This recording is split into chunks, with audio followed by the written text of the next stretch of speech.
way out.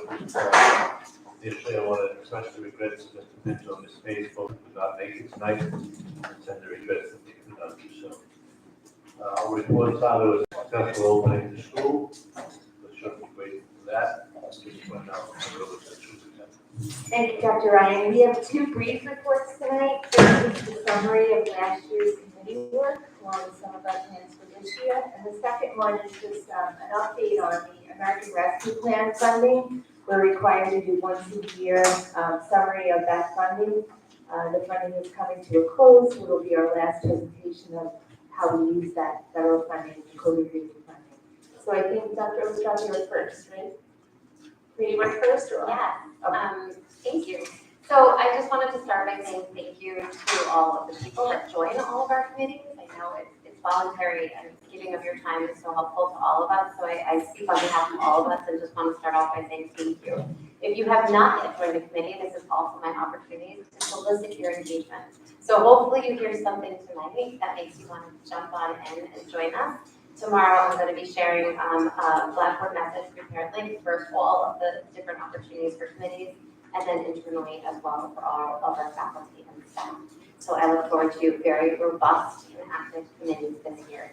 Our first committee that we are presenting you information about was our equity committee. So our equity committee was very active. There were three strong active committees or subcommittees within that: removing barriers, belonging, and basic needs. And those were the focuses of our work throughout the year. We shared a lot of information about our SEL, Choose Love curriculum, our hiring practices, how we celebrate our commonality, our diversity, multi-tiered systems of support that are being done in the middle school. And we launched a district-wide One Beach read of Nancy Chernon's book, Martin and Anne. And we had a lot of associated activities, K through 12, and then 2 author visits from Nancy Chernon herself. And she is a beautiful author who talks a lot about being a source of light in times of darkness.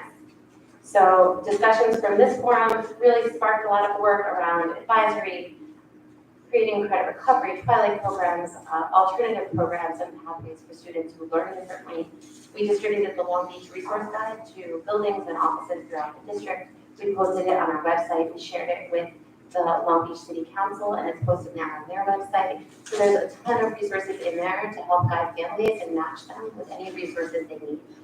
Psychological support, social support, medical support. It gives a guide and numbers and contacts and addresses for anything that a person may need coming into community news, or a resource if someone's struggling. Next year, we have a lot of exciting opportunities internally. We are hoping to get volunteers to work on the committee, to work with us on turnkeying a curriculum that was created regionally. So we had 4 teachers that were volunteers, so thank you to Ms. Zimmerman, Tasha Nurse, Jessica Hammerdinger, and Robin Gonzalez. They worked with a consortium of schools throughout Nassau County on a project called Symbols of Hate, Peace, and Love. And they developed curricula that now all of these different representatives are taking back to their schools. So we're going to be looking for representatives from each of the schools to help lift that work. And it was written in coordination with the Asian American Institute, the Anti-Defamation League, Erase Racism, and Stand With Us. And it's meant to kind of take this body of knowledge and work from all these different teachers and bring it into our classrooms. We are also looking for advisors of clubs, middle school and high school students to take a leadership role in bringing our entire Long Beach community together. Our hope is to create a giant public forum to see how can we better ourselves in serving all people's feelings of belonging and making a place where our entire Long Beach community feels represented, feels valued, feels validated. And so we would like to create these big forums for discussion on what we can do, what people's experiences have been, and to bring it back to the equity community as well. So these would be student-led forums. And then our parent community, we're asking them to help us get diverse voices, help us get diverse perspectives, to come and talk about how we can be a beacon of inclusion and belonging for all of our members. In this also, we are looking to support a new fellowship and clubs like SMILE. So we're expanding the SMILE Club. We have a section in the high school. We're also putting on a section in the middle school, in addition to Beautiful Me. And all of these are intended to really target certain populations and make sure that there's community for all of our students and that all are included in that. We also intend to host 2 more beach boutiques. So we had 2 amazingly well-received boutique, so thank you. It was a tremendous amount of work. We had donations from the entire community, and then it was very well-received. I think people made very good use of the donations, and so we hope to do that again and include even more students in the process. That's the equity committee. Join the equity committee. So then the curriculum and technology committee, we are also very busy. A lot of the work happens. We started with a great focus on the plan pilot. And if you remember, our middle school and high school applied to be one of the first schools to focus on innovating in terms of having authentic assessment, really following our profile of a graduate and exploring portfolio development and enhancing career experiences that relate to the classroom. While we are not going to plan pilot schools in middle or high school, we are still continuing with that work and using that as leverage to kind of make that happen in our classrooms. So our team planned professional learning and parent academies on artificial intelligence. That was another subgroup. And a third subgroup started to focus a lot on building this career pathway. And we created a marine science advisory committee. And that helped us start to think of all different ideas to get other committees and community engagement within our classroom. So we solicited volunteers at the end of the year to kind of bridge into the 2024-25 school year. So this year, we already have volunteers to serve in law, healthcare, wellness, business, social services, nonprofit, technical fields, and TV and film. Our hope is to kind of serve as a hub and to create these curriculum advisory boards. So bring people together to both enhance their own practice, network, so alumni, local community members within these fields, and then to share problems of practice with our students. So the idea would be that we have, not only do we have contacts, and we have lists of people that we can kind of contact for internships, jobs, and shadowing, but also that they might have a direct relationship to our curriculum. So when we're studying something about engineering, we phone an engineer and send them into our classroom. If we're, looking into aerospace or aeronautics, then we have that person that can be our reference. And so our hope is that we can broaden our students' opportunities, but when we say to our community that we want to make learning more authentic, we also have to bring all these professionals into our classroom. So we're going to look within, we're going to look at our alumni, we're going to look at our parent body, and we're going to welcome everyone to be a part of these advisory committees. And hopefully we'll have some sort of event, and maybe we'll have a big conference of these different careers where people can showcase, invite students, and invite professionals within the field to present. So this year we also hope to have an AI subcommittee. That subcommittee is not only going to research new opportunities in AI, but hopefully come up with some sort of rubric and criteria so that we can select a resource so that our students and teachers within the district can really start to explore and utilize AI more readily in our classrooms. So we have a lot of great work to do, and I hope I see many of you at the Curriculum and Technology Committee meetings and as a part of our curriculum advisory boards. I'm going to turn it now over to Dr. Gallagher. Yes, so many of you know that Michelle Lavona, who was our former assistant director for PPS, ran the Mental Health and Wellness Committee last year.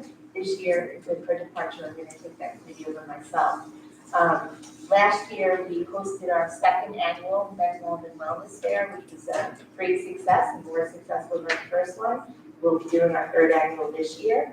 In addition to a mental wellness week, which was a great opportunity in our schools to raise awareness around mental health issues and to kind of advertise to our community the supports that we have in place, the partnerships that we have in our community, and how much we value that among our students and our staff as well.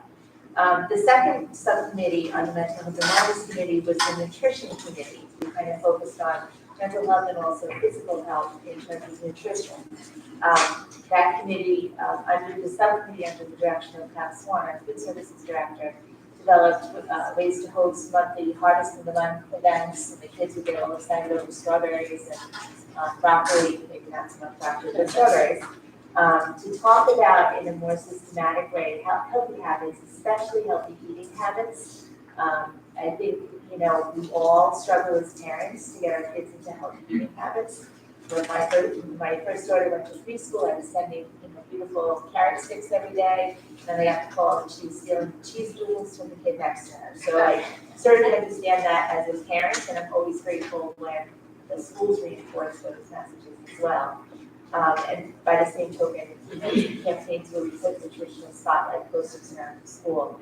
That again will continue this year. We're going to work more with the New York State Food Initiative to put those locally sourced foods. We have great farms on Long Island, and more, school nutrition is somewhat limited by federal requirements, but more and more we've been able to work within those guidelines to get really good nutritious food to our cafeteria, so we continue to do that.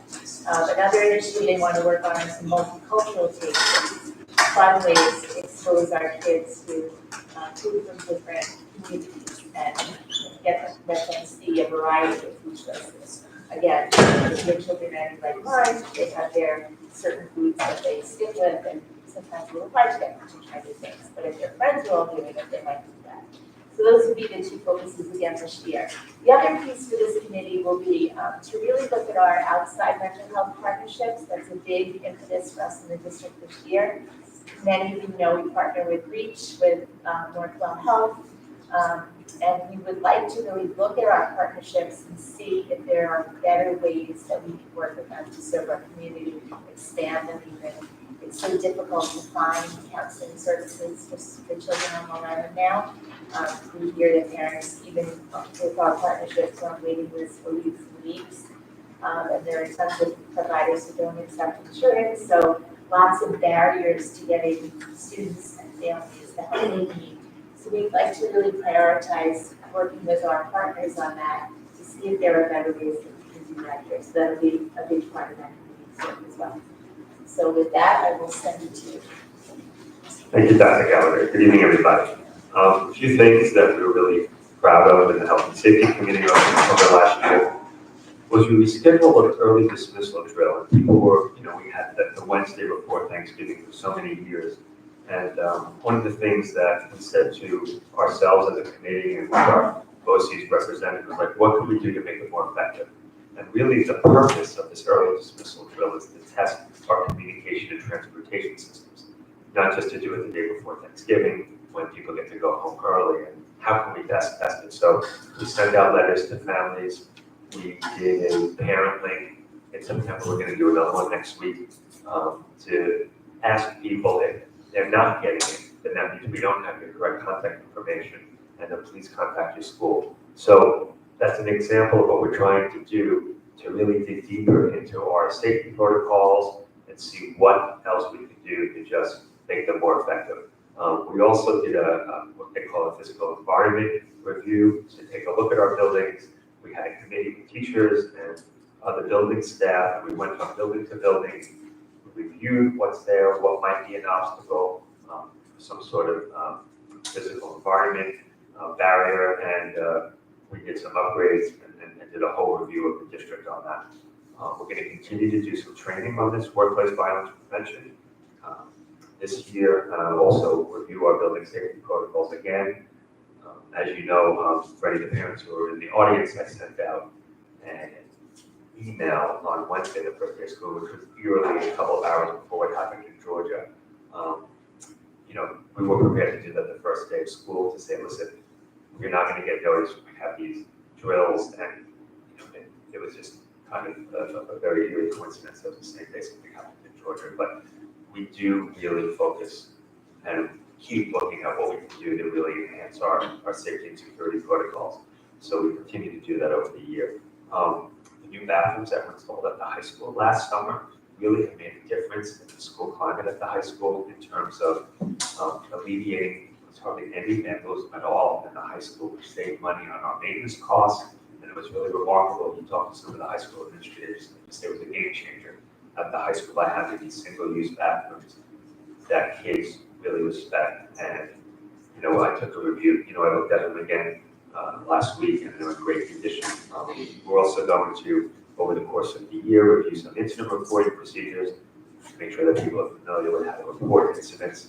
And then for the 3 health and safety meetings that we have over the course of the year, any of the committee participants can ask for any items to be added to the agenda. But that's just some highlights of that committee. Thank you for continuing to speak, Dr. Oshko. Thank you. So on this slide, there's a QR code. If you have your phone out and you're very eager to join a committee, you can do so now. You can also look forward to your inbox tomorrow, and I will be sending it out to you. So those committees, so the equity committee's goals, create a community of belonging and care for all. Curriculum and technology creates curricular advisory committees to align with classroom learning and authentic performance-based goals. Mental health and wellness to develop students' social, emotional, and physical capacity to support student success. And finally, the health and safety committee, which is going to be developing norms and procedures that promote the health and safety of students and faculty. So we hope to do that. Thank you. And I just want to say, we really, really welcome parents and staff support and participation in these committees. The committees are usually about working team. Some of the committee meetings are virtual, so if you can't attend in person, you can attend virtually, and they do important work, and we really value community input. So if you think about it, please reach out. And now, as Can I said, make one more shameless plug for students? Because I think that if you have a middle or high school student, they can also participate. So I just wanted to put that. and we have had students on all of our committees, which is great. The second part, as I mentioned earlier in the evening, is just an update presentation on the American Rescue Plan, COVID relief fund. This is the last iteration of that fund, and we wanted to update the community on how those monies were spent and where they are.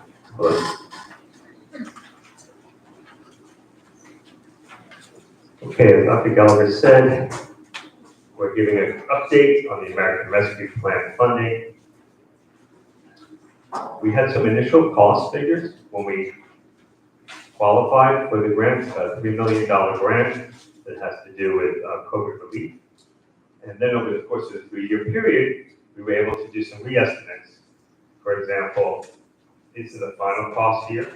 And when we knew that there was some funding available because of just how programs evolved over the last couple of years, we then shifted some things. So for example, we first thought we were going to spend about $1.3 million on the after-school enrichment program.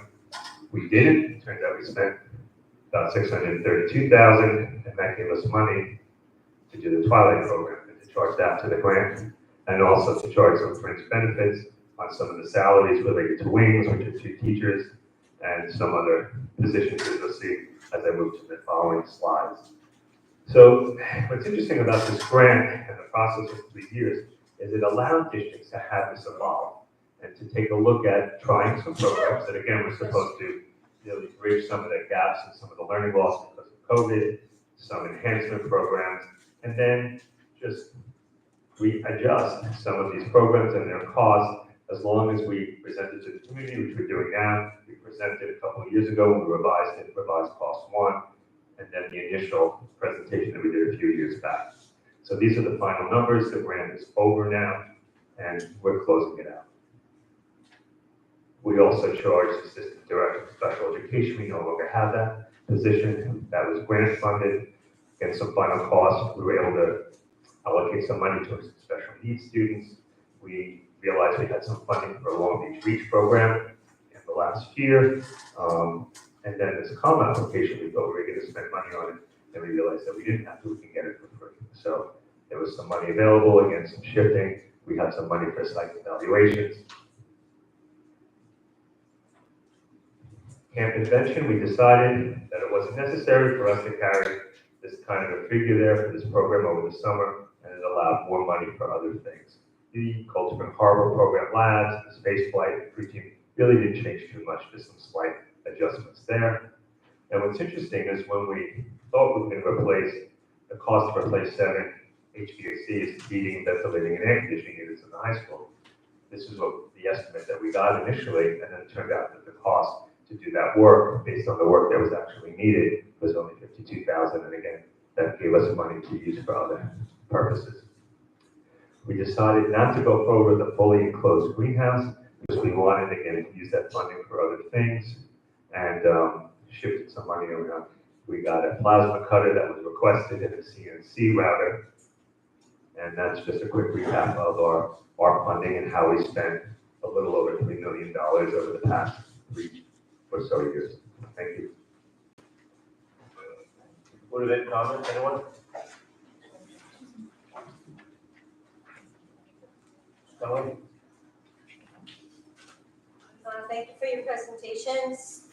I want to thank everybody who served on our district committees last year for all of their hard work and their dedication to the students of our district. It wasn't just one time or 1 hour, it was over many weeks and many hours. Especially the equity committee, which kind of went a little bit above and beyond Dr. Natali. The amount of Dr. Natali really helped to lead that committee. She did a fantastic job. I can't tell you, the middle school was jam-packed with clothes, from wall to wall. There were students who were helping to organize all of the clothes. There were teachers there, Mr. Noss, Mrs. Bernardino, I'm sure there were many others who came and they were helping out. And then they had the times when people could come and take the clothes, and we did it so it wouldn't stand out. And it really took a lot of planning and a lot of organizing. So Dr. Natali, thank you very much for all of that work. And I just hope that, continuing on with the work, that we really let our population, our community know the times of these beach boutiques and the type of clothes, because it really does a great service to everybody. I just want to ask a quick question, I'm not sure if everybody in the audience knows, what is the SMILE committee? So the SMILE committee, or the SMILE club, it's now a club both in the middle and high school, and we created this acronym for SMILE, and to be honest, I sometimes stumble with it a little because it's students, it's a leadership and mentorship program that's patterned after My Brother's Keeper. And it is meant to identify students who are underrepresented in our faculty and provide mentorship and opportunity for them and guidance for them. And so there were many different things that were done. There was a visit to a historically Black college fair, for example.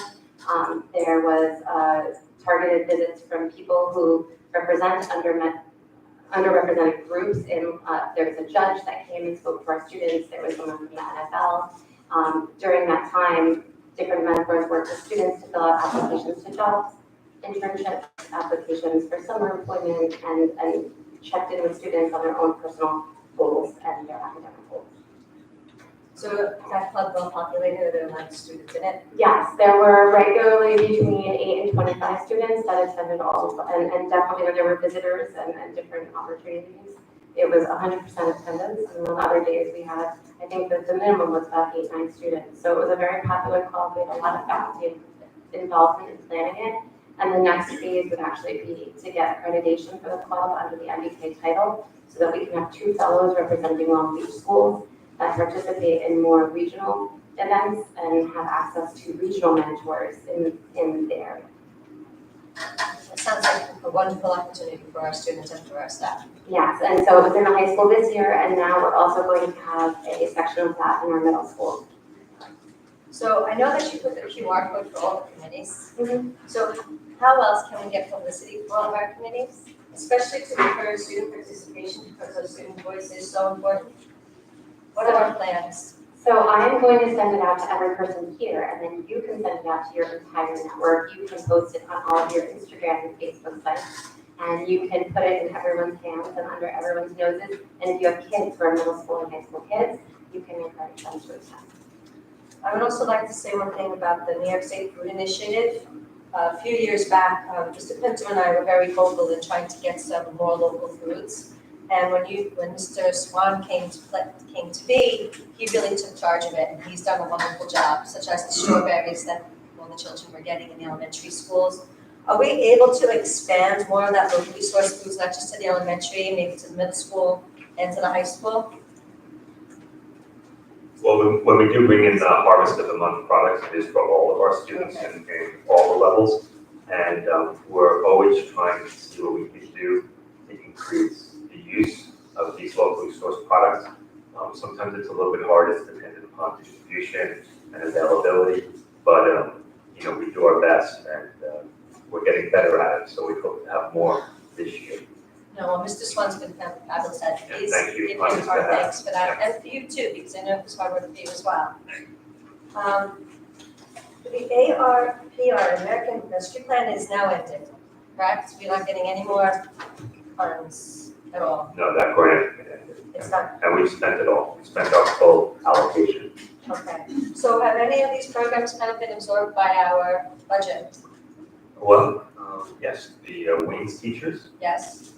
now are part of our baseline operating budget. We're reverting back to our elementary clubs, maybe a few more enhancements, but we're still gonna have elementary clubs, just not the full range of what was part of the after-school enrichment. Twilight program, we are money, right, and that's in our operating budget. We do not have the assistant director anymore, Right. That's changed. We're not allocating any money for special needs students. That was against us, an opportunity for, to charge some of those costs to the grant. We are absorbing the REACH program in our operating budget. And the social worker, we're not, psych evaluations are part of our budget. The CalMath, we're using in no charge. Cold Spring Harbor Labs and Space Flights and Nuclear, we are running for our operating budget. We talked about space flights last meeting. It's a very popular program. It's really done a lot for our kids. And I just wanted to clarify, Mr. Judico, the special needs students that were included in the grant were students who were aging out of the district, and they were, because of COVID, intended to stay through 21. So it was specific students who have now aged out. It's not that we aren't paying for them. And I'm questioning on why the repair went from $200,000 to only $52,000. Yeah, that was just a number that, when we got an estimate, that was going to cost, and then when they actually did an assessment of what the repairs that we needed in those 7 units, this is what the cost was. We got fortunate that, so many times they give you an estimate, or one receives an estimate and it's low, and when they go in, they find out the work that has to be done. But again, they were being conservative, and they went in there, and this is all they needed to spend. So now moving on to the instructional support for the greenhouse. The middle school already has a greenhouse that the PTA had fundraised for all those years ago. Correct, yeah, So that's still in they're still place. able to use that. Absolutely, yeah. Okay, thank you so much. Thank you. Motion? Yes, I just wanted to add a couple things. Thank you for your presentations. Just regarding the locally sourced foods, I think it's wonderful that you have a program that does that. But one of the things that we talked about, and I'm hoping that we can move forward with this, is to raise the consciousness of single-use plastics in our cafeteria. And if nothing else, have one day a month where we can have the kids not use any single-use plastics. I think that would be great to raise the consciousness of kids in terms of our environment. And I think that's a good direction to go in. I agree with Kelsey, and I did speak to Mr. Swan about this after we talked about it. We also talked about it publicly at a board meeting, and we are planning on doing that. It wasn't listed here, but it was something that he and I planned on doing as one of the initiatives for this year. That's great. Thank you. Yeah, I just have a couple of questions. We'll start with the ARP. And looking back at how we spent $3 million, do we have any second thoughts about how we actually spent the money? Would we have allocated anywhere else? Well, the beauty of this grant, Dr. Ryan, is that we were able to modify it over the course of the grant program. So if we had to stick with what our initial plans were, and that's that column 1, I think we would have had some regrets. But knowing that it could evolve and we could adjust the allocations, and we did do that, I think we feel good about how the money was spent. From my perspective, Dr. Gallagher, feel free to Yeah, jump in. and I would add, the object of the grant was to give districts relief for some of the COVID-related expenses, but also provide opportunities for learning loss remediation. And you will see this in our next presentation when we present the achievement data. But we have had extraordinary growth in our achievement data at every single level over the past 5 years. So clearly, the things that we put in place, something like elementary enrichment, you might not think of as in terms of learning loss, but it was about engaging kids. It was about getting them thinking about curriculum in a different way. Those things have been successful here. So I think Mr. DeVito is right. We assessed it each year and shifted things around. Even something in the greenhouse, which we thought was a wonderful thing. We could enclose it and use it more fully, but realized there were other things, instructional things that were more important for us to put that money to, we were able to do.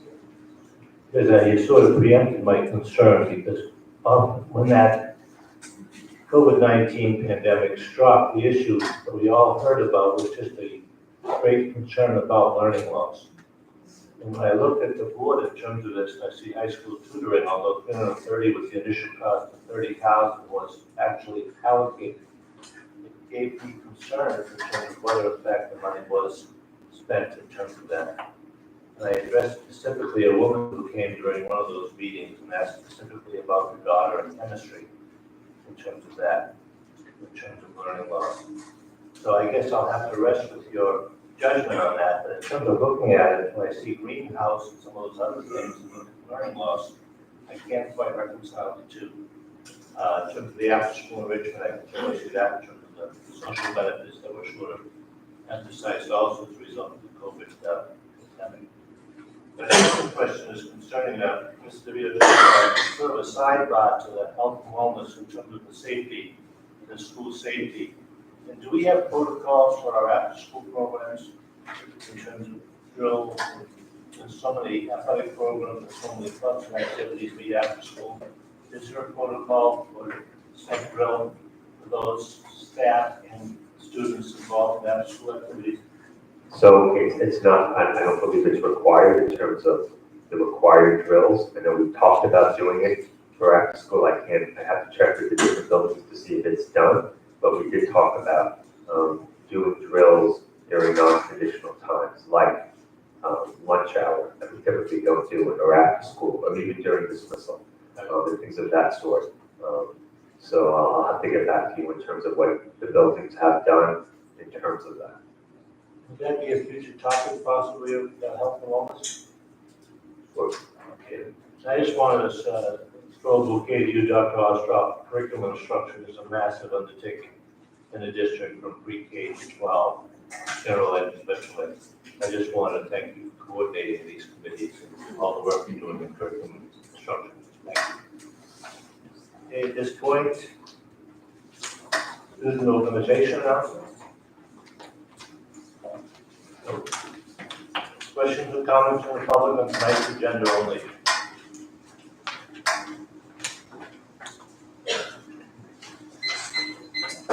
Hi, Heather Lacasio, 636 East Park. Two things. Dr. Natali, I love the beach boutique. I think it's wonderful. Just a little side note, maybe we could add this. Over the years, I've seen children at concerts that don't have like dress shirts or dress pants. They wear like white undershirts. Maybe that's something that we can add. And as our kids get older and they outgrow them, send them there and we can just keep them. That was number one. And the other thing was Twilight program. I know over the past couple of years, it's been this and it's been this. Could somebody just please clarify this here what it is? Thanks. It's a program that meets from 3 to 6 p.m. It's based on recommendation from the counselor, and there's a criteria for recommendation. And so there's a committee at the high school level made up of the principal of the pilot program, Mr. Myers, Principal Myers, as well as Jackie McMahon, and then the counselor that's making recommendations. They review different transcripts. It's meant to be an alternative pathway for students who are really struggling within our program. So it's a high-level intervention for which many lower-level interventions are probably taking place before that recommendation. And then just one last thing on that. Is it still going to be part of like a credit recovery or is that something separate? There is a credit recovery happening this year, and so if students, let's say, did not get credit, they will be assigned to an after-school credit recovery that's separate from the Twilight program. So a child is assigned to a Twilight program as their placement. It's like a special placement for a child, whereas a child can have a normal schedule and might not go through that same process. If they need credit recovery, their counselor will just enroll them in credit recovery. Okay, thank you. Yes. Nice to enroll, please. State your name and your address.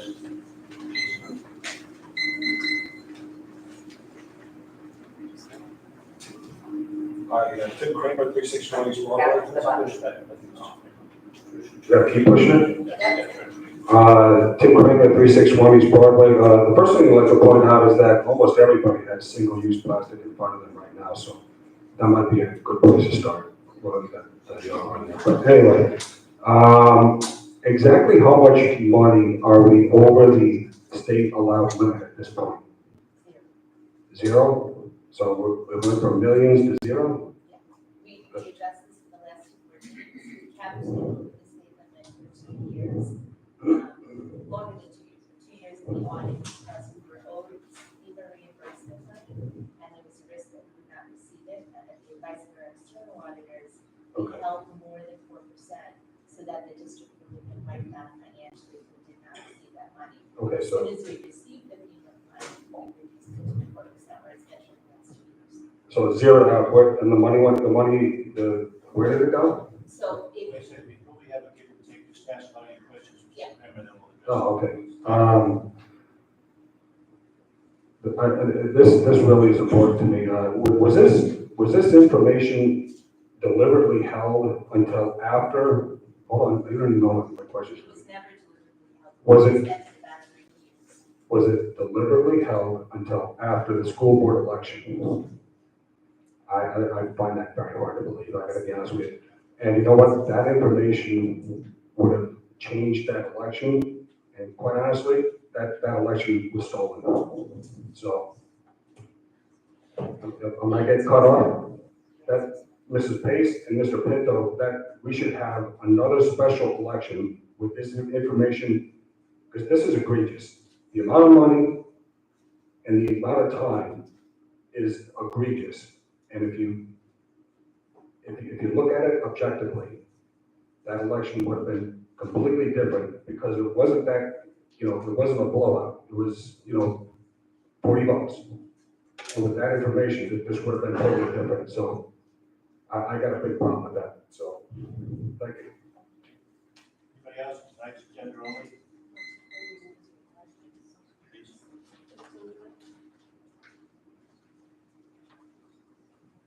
Hi, Danielle Ferraro, 460 East Hudson Street. I just, a question about the single-use plastics.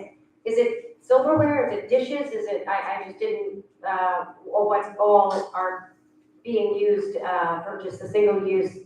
And how many estimates are required to, for you to get prior to maintenance and work being done?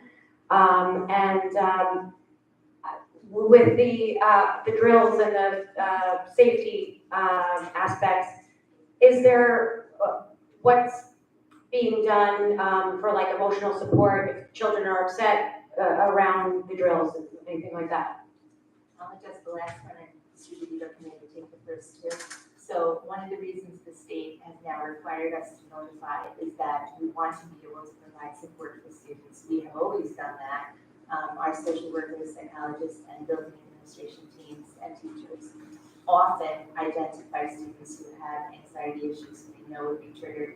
We've long notified those kids ahead of time anyway, and then provided support afterwards. I personally have a child who gets anxious with those drills, and I know that parents appreciate that we help those kids really, understand that this is a purpose for this. It's not supposed to be something scary, and help them through it.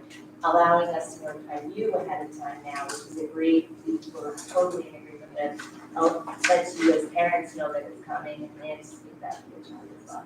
Mr. Shubert, you want to take it? Sure. In terms of our purchasing, we have a purchasing policy.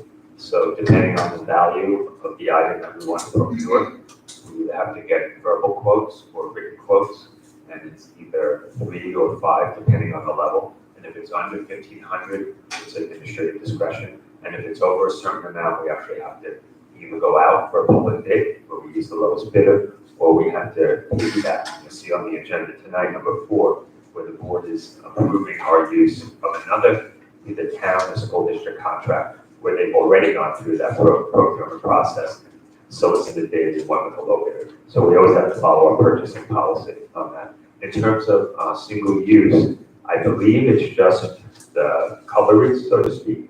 When I checked on this with Mr. Swan after it came up, and we said we wanted to do these days where we, try to reduce the use, I think he said that the trays that we use and maybe some of the dishes are already recycled material. I just can't confirm that, but I think that was my recollection that a lot of the things that we use are recycled. But it's really that we want to try to reduce the plastics in terms of the cutlery. The trays are recycled after each use, like they're No, it's single made of- use, but It's made of recycled? recycled material, so you But they're perhaps, still washed and then no, so it's made from like a recycled cardboard, you know, it's already a recycled material that, so we feel good just in terms of it's a green purchase.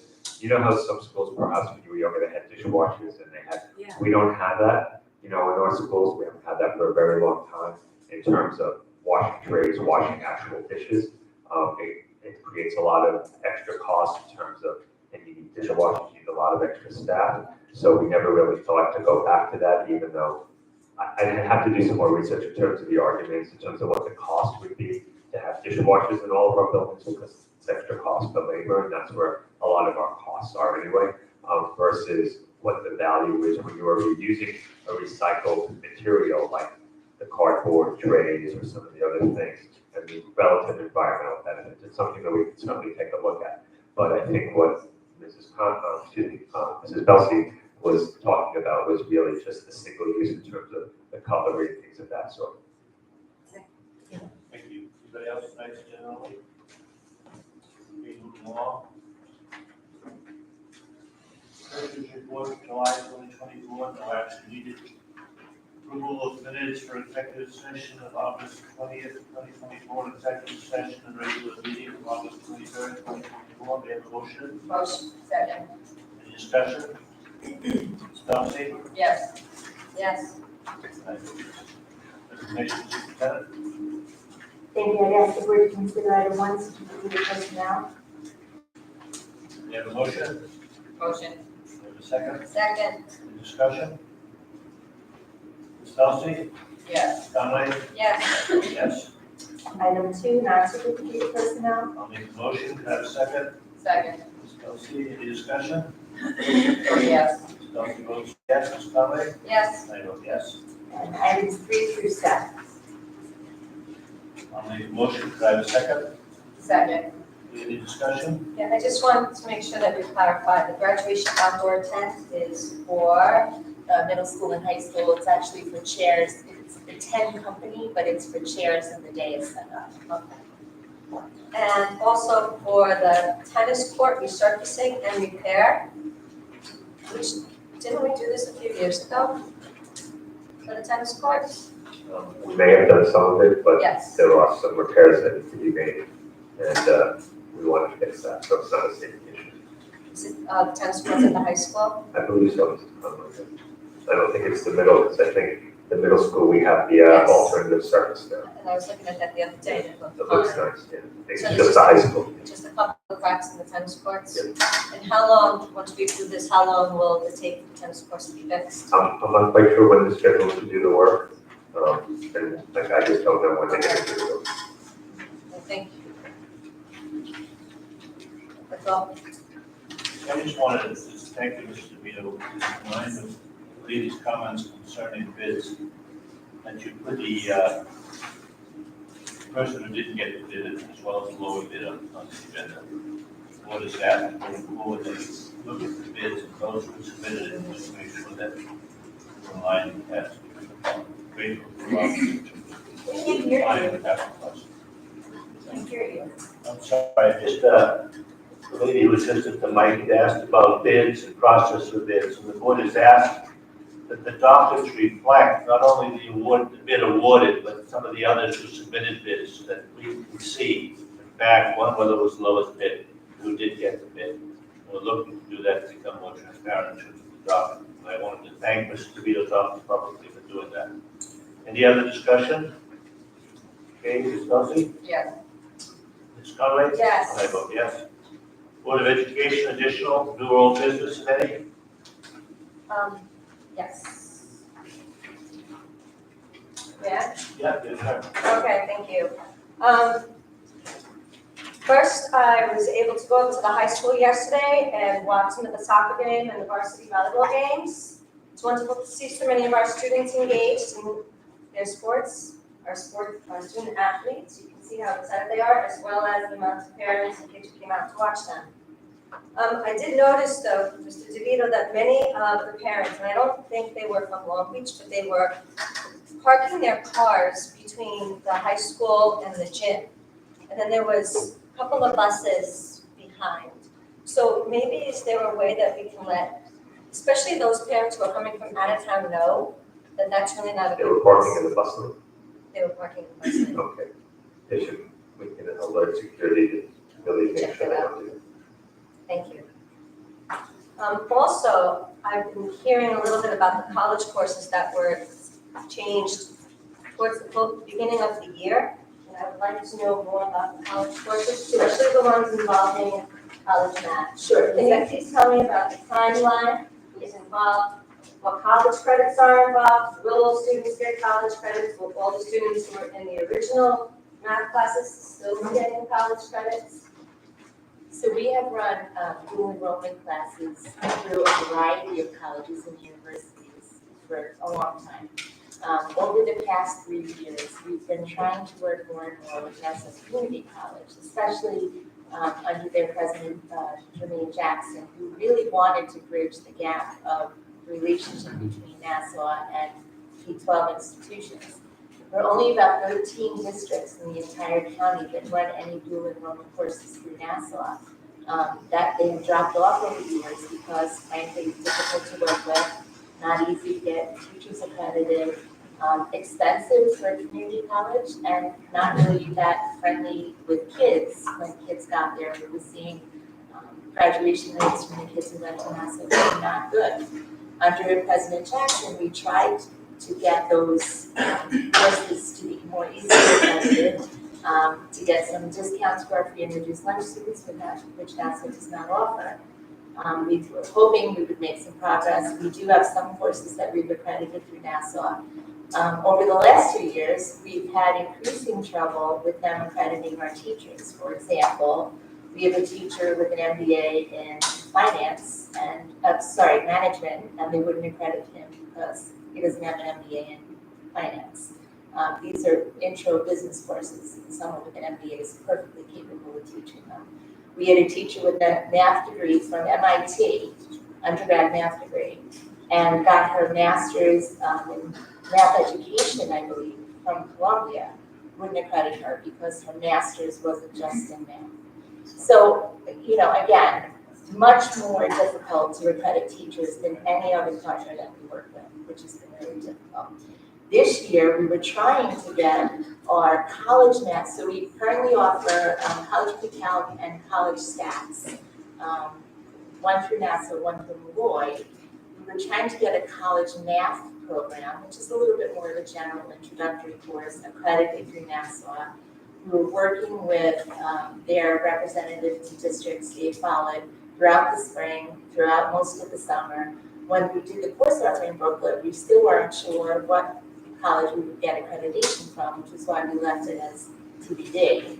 By the end of the summer, I met with Mr. Follett myself, and he said, I really can't promise you that we'll get this teacher accredited. They would accredit one teacher who happens to be a Nassau adjunct, but not the other one. So we have 3 full sections of classes, and we were told that they didn't think they could get the teacher accredited. We tried to switch the program to Farmingdale because Farmingdale actually offers our students a much better deal. If you're a free and reduced lunch student, you take the college course at Farmingdale, it costs you $75. You take the same course at Nassau, it costs you over $200. So it's a big difference for our students in poverty. Nassau, however, blocked that through some antiquated SUNY rule and said that they get right of first refusal. We could not, and Farmingdale was not permitted to let us switch the course to them. It's something that I am so passionate about / aggravated that I've actually gone to the SUNY chancellor with a couple of other superintendents, because to hear that our local community college is blocking our kids from access to a course that would be much more beneficial for them is really unfair. At the end of the summer, we were left with no Farmingdale, Nassau are not accrediting one of our teachers. So in the last week of school, we were able to shift that course to Hawaii. It will give us full accreditation for both teachers, using the same curriculum that we had planned to use. And BOE credits are just as transferable as Nassau credits. Sometimes even more so. Sometimes four-year college credits transfer a little more easily to many colleges than a community college credit. So even on the SUNY schools, you're saying that Malloy credits would be accepted as math? Yes, Because many of our students go to SUNY schools and they need the math credit. correct. So were any of the students who are in the classes ever switched out because of the change that occurred right before school started? Switched out, Switched out of the math class and put into another math class, or were they all? not unless they request it. Okay. Yeah. Any student who's in that class can get college credit in that class. And again, it's really unfortunate. We've been trying to work for, what's best for our students, and we've been blocked by the democracy. Is there a way that we could have let more of the parents know about this change before? So when the students come home and things they sound more convoluted, wouldn't it have been a little bit more Well, I don't easier for the school to have told the parents what was I going don't on? really know how we could have done that. I mean, we put to be determined, college class, college affiliation to be determined in the course of COVID. So there was no expectation of one particular school. And as soon as school opened, the teachers announced that their college affiliation would be determined. Malloy is a little bit more expensive than Nassau, maybe 15%. So what about the students then who were having trouble affording the Nassau? How they gonna do this? So look, we will probably do what we did last year, and that's that our staff paid for about 8 students to complete their college credits for Nassau because they weren't able to afford those credits themselves. The staff paid? The staff paid. And you know what, I think that's terrible. It's wonderful that our staff would do that, but again, it's a poor reflection on Nassau that they will not work with districts and with students. And Dr. Gallagher, on day one, we knew the teacher was school. Yeah. That we I just have one more question. Tomorrow, it's actually not a question, it is kind of a question. Tomorrow is 9/11. How are our schools remembering our fallen heroes? Dr. Ostroff, I don't know if you have the full complement, but every year, it's also Patriots Day. That's the day that we recognize, and our social studies team has traditionally had a variety of age-appropriate remembrances and ways to honor that as volunteers, volunteerism. Some of our groups are having a special meeting, it starts at 8, I think our high school is meeting to kind of send off the runners that are doing the run to Manhattan, and that's gonna start, I think at 8:30 officially tomorrow morning. Thank you. Chelsea, anything? Yeah, I've been reading, getting a lot of literature, there's certainly been a lot of books written about social media and cell phones. And I'm seeing that some schools throughout New York State are banning cell phone use, and many are discussing it. So I don't want to raise a provocative topic on a very late Tuesday evening. But does that come up in terms of discussion here, in terms of principals, in terms of teachers, in terms of the impact of phones on school culture, and in terms of instruction? Yeah. And what do we plan to do So about both of our middle school and high school have increasingly restricted cell phone use in the past few years. Some teachers have bins where you walk in, you have to put your cell phone away. Both schools have no cell phone use during class policy. I know some schools have gone to those magnetic couches that are locked during the day. There's some pros and cons to that. I think that's a conversation that we're having, but for now, we restrict our students' cell phone use during the day, especially during class time. And I have to say, Dr. Ryan, when I walk around classrooms in middle school and high school, I really don't see the students on their phones. Are they on the hallway and perhaps in the cafeteria? Yes. And I think that's the next thing we have to address. But there are also some safety concerns for parents if they don't have access to their phones during the day. It's, when I went to school, my mother didn't have access to me during the day, but it's the world we live in, it's what we're that used to. So we're trying to balance those two things. It's only appropriate that we talk about it in terms of the eve of 9/11, because that basically prompted the advent of cell phone use in schools. Because that was the advent of parents felt because of that tragedy, that they needed to know where their children were and when. But I just have my own misgivings because I've been in high school a number of times in cafeterias. A number of kids I've seen sitting around the table on their phones and not engaging in any kind of conversation really scares me in terms of just social etiquette and in terms of just social communication and just once again the negative impact of phones and that culture on schools and on education. It's certainly a conversation that needs to be had. Anybody else, any other board members? No? Questions and comments from the public?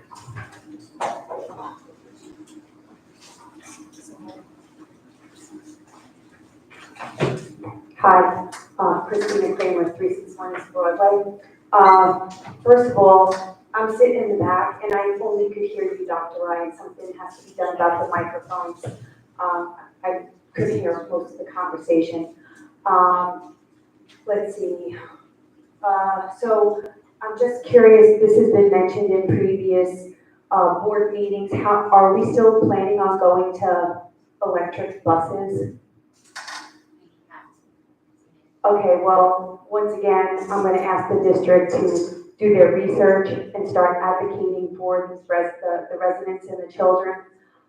Anybody who's not living under a rock understands that there's 5,500 people in our community who are strongly opposed to the turbines.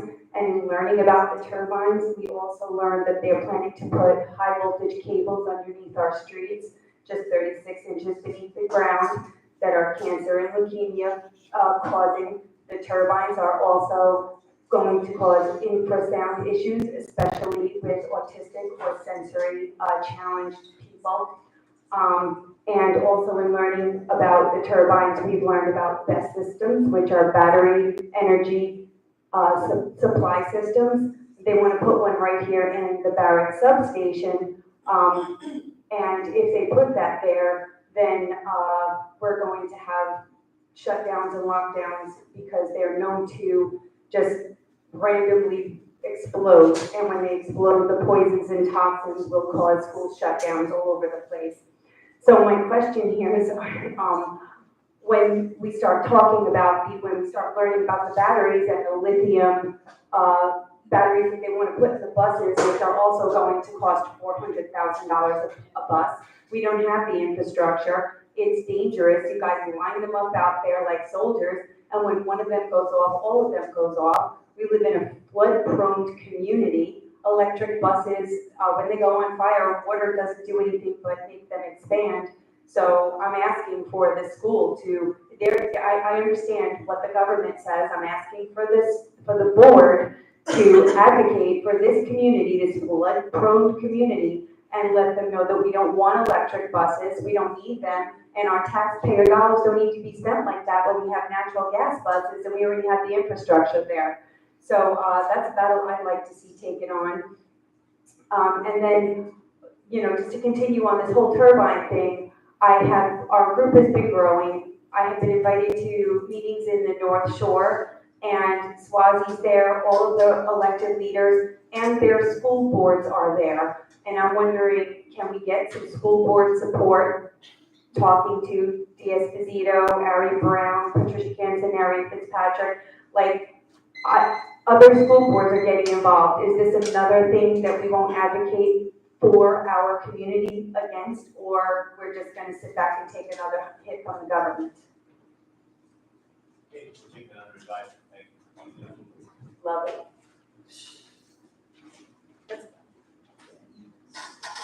My name is Scott Starr, 242 East Penn Street.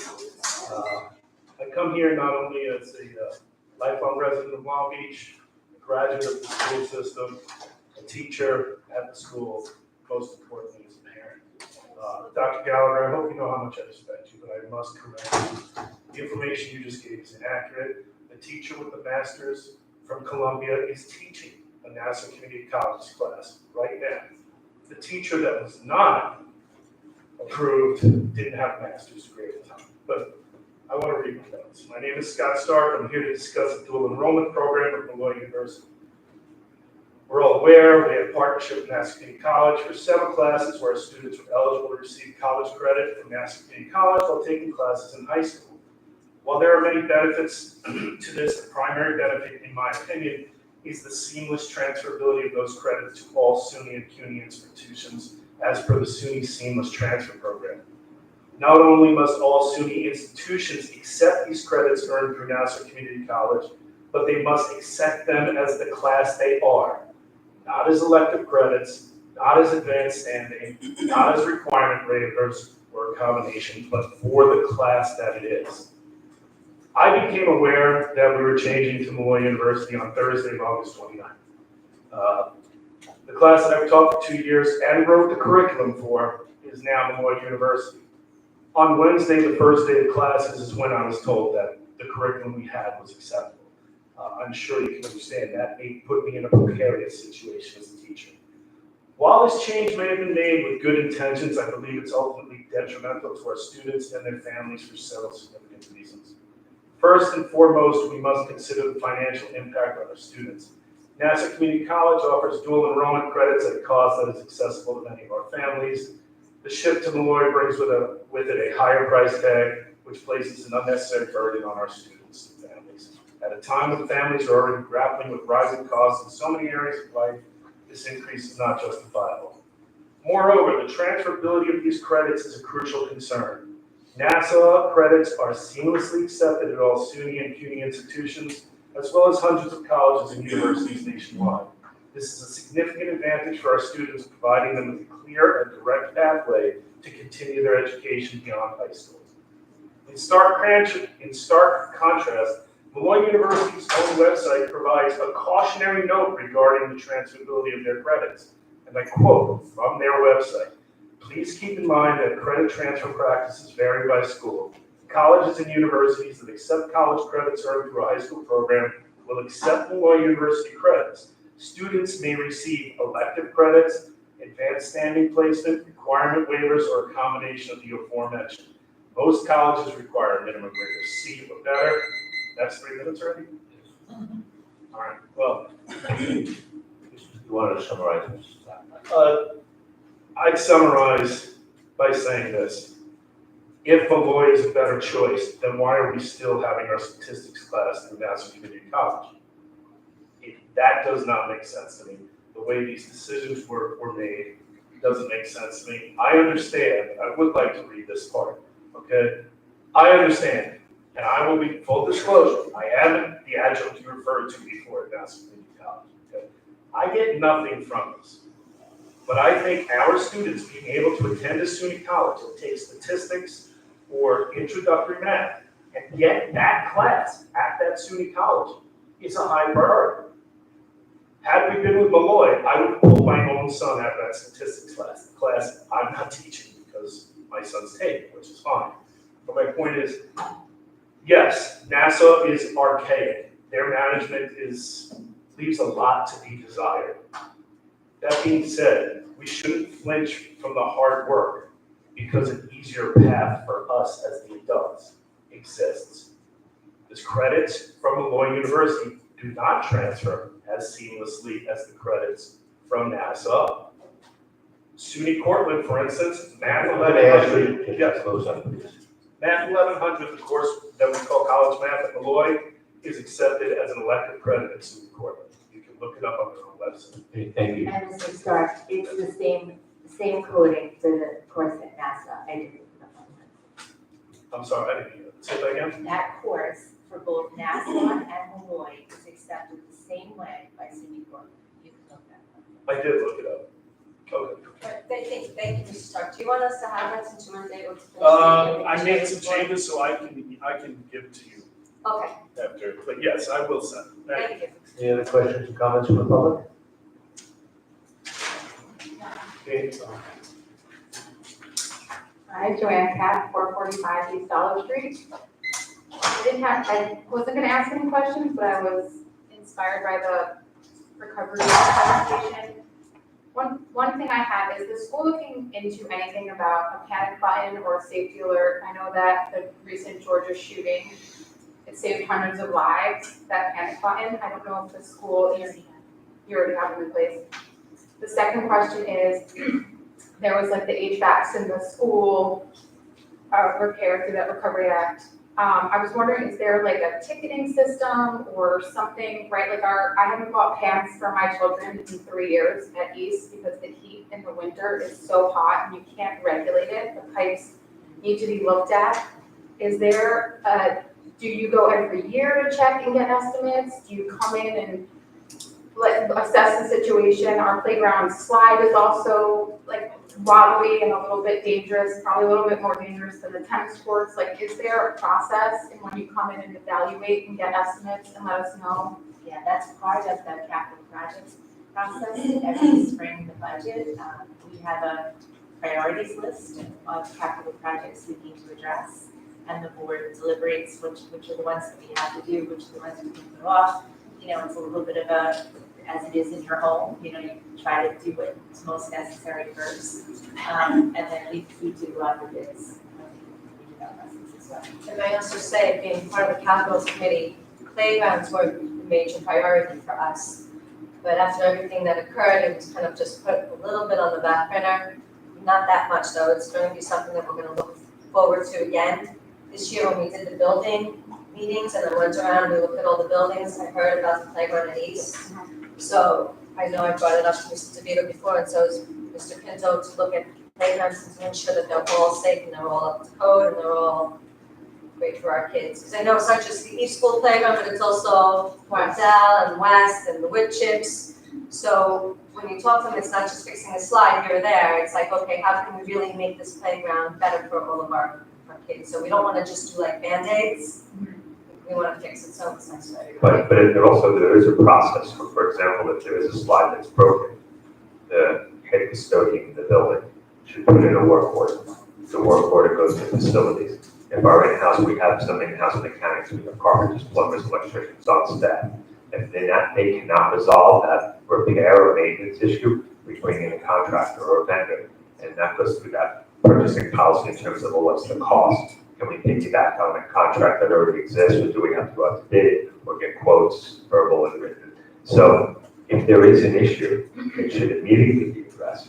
If it's a repair issue or that it's unsafe, what Mrs. Conley was talking about, if it's a larger issue, like we want to reconfigure a playground or we want to, do a full-scale capital project, and that goes through the capital review process that we do every year. Usually we start talking about it in December, and then it becomes part of the discussion hand in hand with the budget in terms of, are we going to use capital reserve money to take care of something? For example, when we had the steam pipe issues at each school, and we spent a couple $1 million to repair that. I think it was maybe about 3 years ago.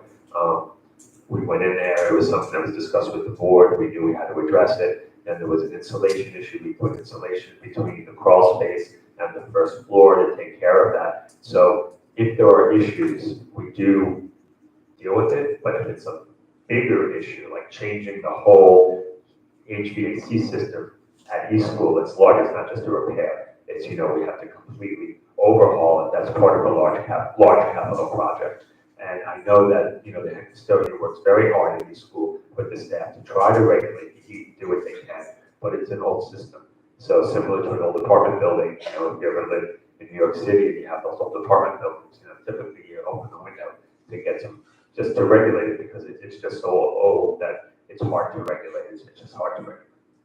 Yeah, sorry, I know my time is up, but I just wanted to ask, so in December, are we gonna get another estimate for how much that would cost to overhaul the pipes again, just to understand? Yeah, we'll have our architect take a look at it and make sure that it's accurate before we present publicly. Okay, thank you. You're welcome.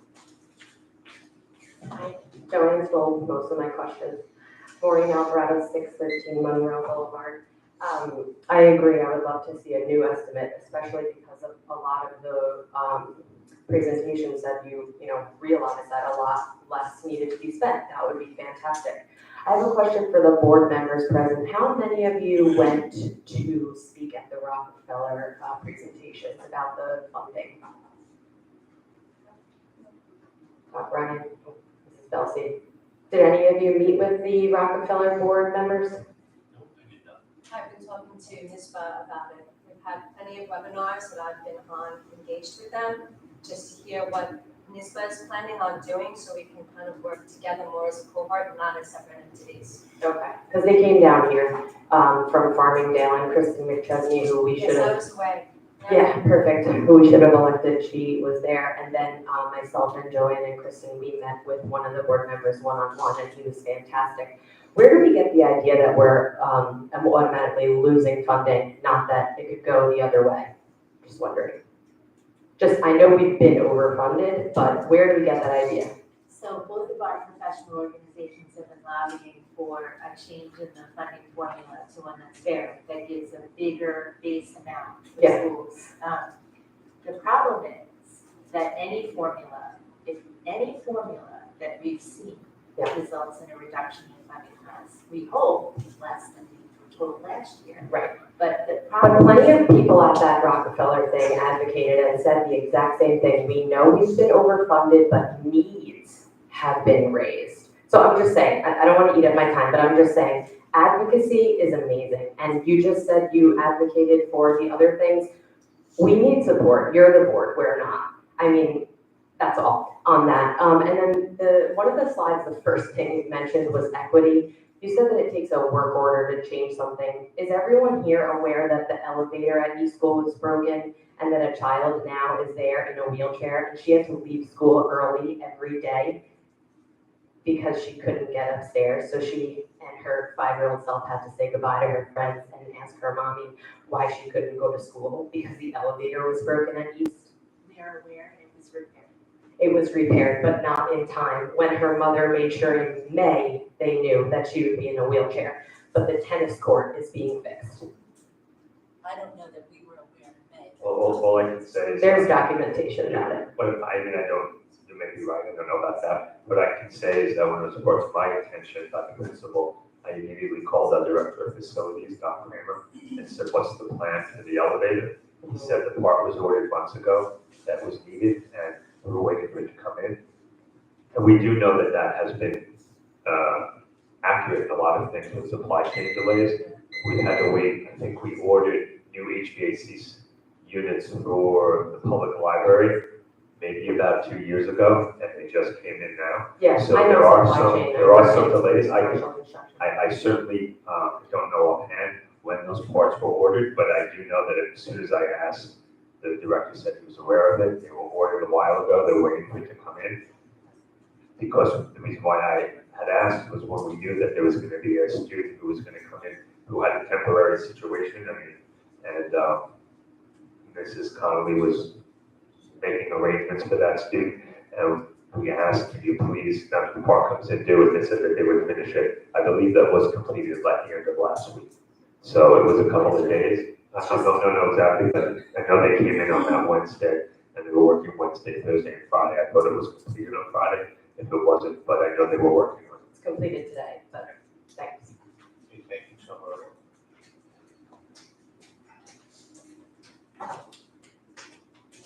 Hi, Katie Tritola, 32 Dalton Street.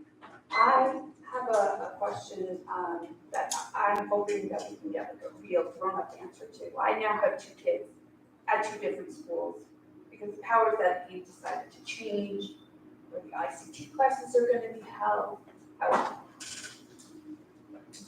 West School is planning that they're getting turf. They're gonna have all these nice things. Are there, I just am so confused as to how they can plan for turf and we can't plan for heat. How is that fair? So Maybe let's get all the questions up so we don't take that away from you. Get another concern. I want to know, is there really a plan in place to shut the school down? And then why is it that every other place I go to now, it seems like, oh, that's inevitable? And the only we thing look I like can a tell bunch you of is, fools. and Joanne had reached out to me with the same question. We presented about the. Because you know what a kick in the gut that is when you're standing and they're talking about turf. And I'm like, why can't we have? So we have made no decision to shut any school. We presented about this in July. We said the next phase would be to investigate alternate uses for the building if we were to make that decision. We haven't done that yet. We opened a school district, that's what we did over the last few months. So we have no change in anything that was said since July. I don't know what the conversation was at PTA. I can tell you that. I'm talking about, this is what Amy, Yeah, when she was giving the let me just- tour, let me was just saying, we're getting turf soon. In the bond that we were planning to propose last year, there was work on both east and west playgrounds, including some green spaces that we were planning. So that's in the bond proposal from last year, which we did not move forward with. I think that's Ms. Darrow's hope, and I think it's certainly the hope of all of our principals that we do beautification of the building. But we're not saying we're gonna do turf at west and close east, that's not the conversation. I think that people are taking bits and pieces of things and putting two and two together and getting cut. We're getting bits and pieces. I understand that, but trust that if there's new information to share. No trust. That's, And of you to do that. Anybody else?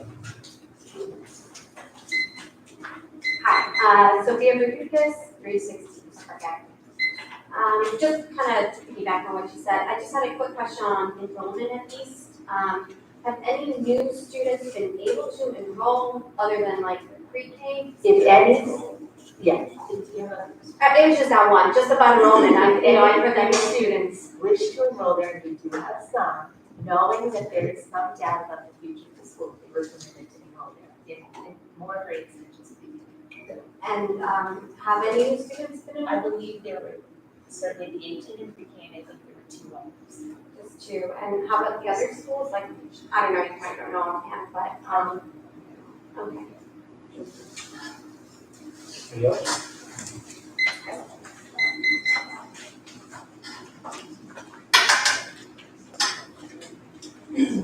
Hello, Megan Crowley, 466 Monroe Boulevard. Just piggybacking on that, I've been on the PTA board since my daughter started at East, and we've recently taken on co-president with Joanne Kapp.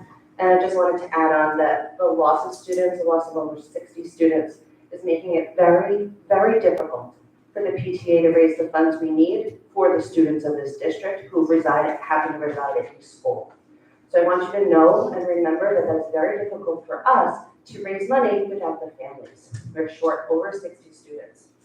And that's a lot of pressure on us. And those are your future students who go to your middle schools and your high schools with the new 7 HVACs.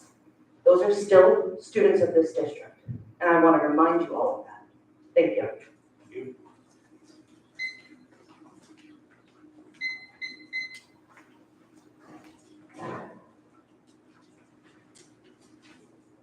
Danielle Ferraro, 460 East Hudson Street. I had one more question on tonight's budget, or tonight's agenda. I know that it was on the grant that is no more, but I was looking for a little more information on the plasma cutter that was grazed over, because I know we talked about the greenhouses, but they didn't pale in comparison to the price of that plasma cutter. And then I also just, what was mentioned about talk about green space at East, and I don't recall that being discussed previously in any other meetings. It was discussed when we talked about the bond last November.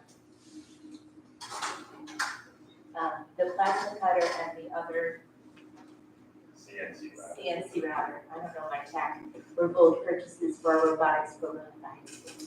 That's what we were talking about at that meeting, that they asked and they received. Is that, got it? Okay. Thanks. Anybody else?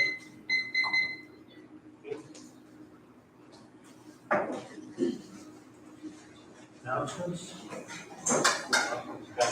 Association. Hello, everybody. Karen Bloom, LBCCA. We would like to welcome everyone back to the 2024-25 school year. A huge thank you to all the buildings and grounds crews, support staff, administrators, for prepping our schools for opening day. We look forward to working together. And only because you asked Dr. Ryan, I want to let you know that we've actually, every room in the building now has a shoe rack.